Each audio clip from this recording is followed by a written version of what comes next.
উপস্থাপক রাফিক বিন সাইদির নামাজে জানাজায় শরীক হতে মতিঝিল সরকারি বালক উচ্চ বিদ্যালয় মাঠে নামে লাখো মানুষের ঢল।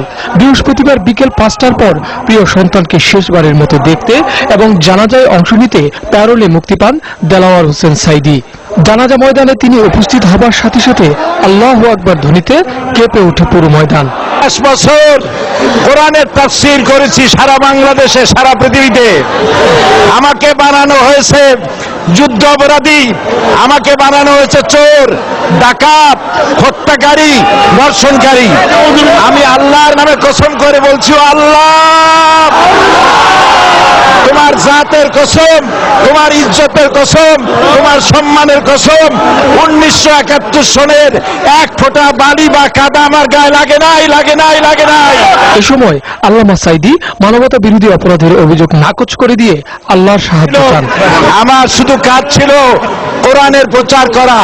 নাস্তিকবাদীরা সহ্য করতে পারে নাই, যার জন্য আমাকে বন্দী করে রেখেছে। আমি শাহাদাতের তামান্না করি, আমি শহীদ হতে চাই, তবে চোর, ডাকাত ইত্যাদির বদনাম নিয়ে মরতে চাই না। পরে ছেলের জানাজায় নিজেই ইমামতি করেন তিনি। রফিক বিন সাইদির জানাজায় অংশ নেন 18 দলীয় জোট সহ বিভিন্ন সামাজিক সংগঠনের নেতারা। এ সময় তারা শোক সন্তপ্ত পরিবারের প্রতি সমবেদনা জানান। এটা একটা নির্মম হত্যাকাণ্ড।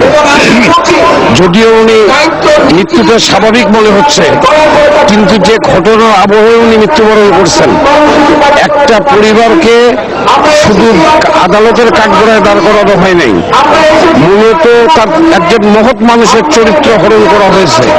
এই মৃত্যুতে গভীরভাবে শোকাহত, এবং আমরা চাই এই ছেলের বাবা, মা এবং আত্মীয় স্বজন যাতে এই শোককে শক্তিতে পরিণত করে।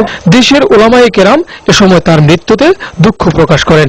বাংলাদেশের ইতিহাসে যিনি পরবর্তী সাইদি হতেন, সেই পরবর্তী সাইদি মূল সাইদি সাহেবের আগেই পৃথিবী ছেড়ে চলে গেল। ক্ষণজন্মা এ আলেমুদ্দিনকে শুক্রবার বাদ জুমা খুলনা সার্কিট হাউস ময়দানে 2য় দফা জানাজা এবং পিরোজপুরে আল্লামা সাইদি ফাউন্ডেশন মাঠে 3য় দফা জানাজা শেষে সেখানে তাকে দাফন করা হবে। ইমরান আনসারী, দিগন্ত টেলিভিশন,